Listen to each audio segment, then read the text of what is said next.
Hi everyone, welcome back to MathWiz.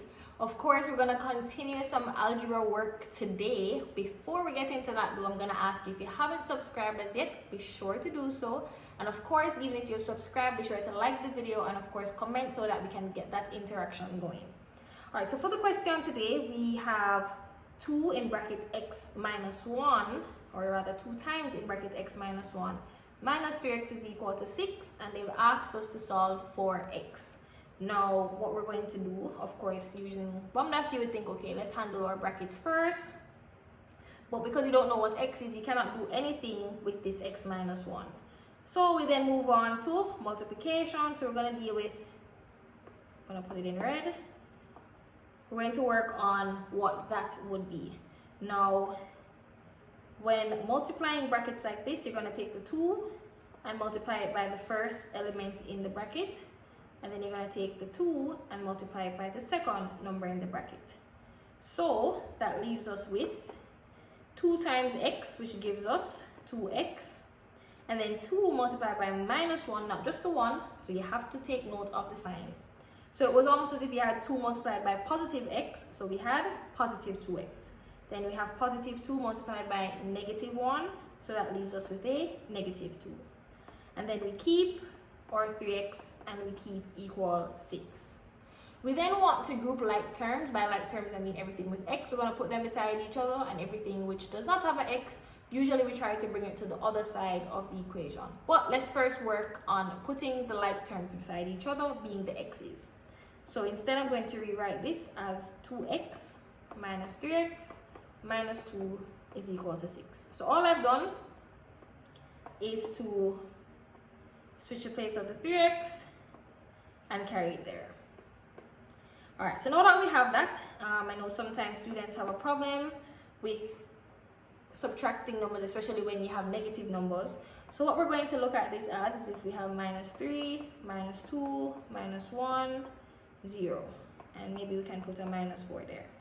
So technically we're at minus 3 here because it's minus 3 plus 2. So it's minus 3, and then we're going to, all right, that's not what we want to do. We're at minus 3 and we want to add 2. So we've added 1 and we've added 2. So that carries us to minus 1. So really what we have is minus 1x. Of course, in math, we don't really say minus 1, so we'll just say minus x. So we now have minus x minus 2 is equal to 6. All right. Of course, if you want to look back at that number line, you can just go back in the video and watch it over. All right, so we have minus x is equal to minus 2 plus 6. Of course, since we want to get only the x's on one side, we're going to carry that minus 2 to the other side, or for some persons, what really happens behind the scenes is that we add 2 to both sides. So we end up with just minus 6, since this minus 2 and minus 2 cancel. And then we end up with 8. We then want to divide.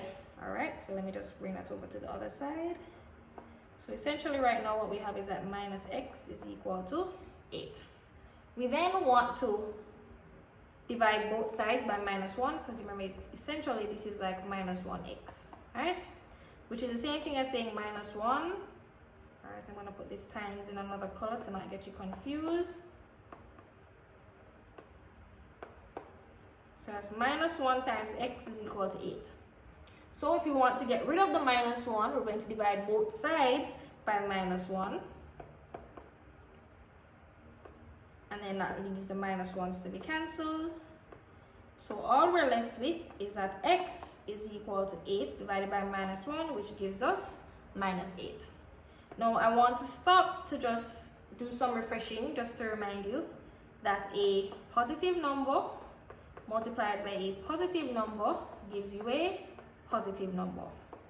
A positive number multiplied by a negative number gives you a negative number. If a negative number is multiplied by a positive number, you still get a negative number. And if you multiply a negative number by a negative number, you get a positive number. We also want to go through division, which is similar. A positive number divided by a positive number will give us a positive number.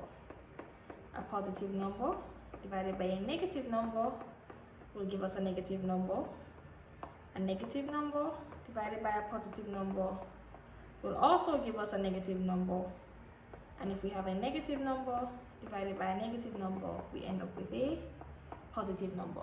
Now that's going to be very important while you're working your algebra questions. So I really hope this explanation helped you. Of course, if there's any other explanation I can give to further help, just let me know in the comment what you'd like me to explain and I will do so. But before you click off, remember to like and subscribe and share with a friend.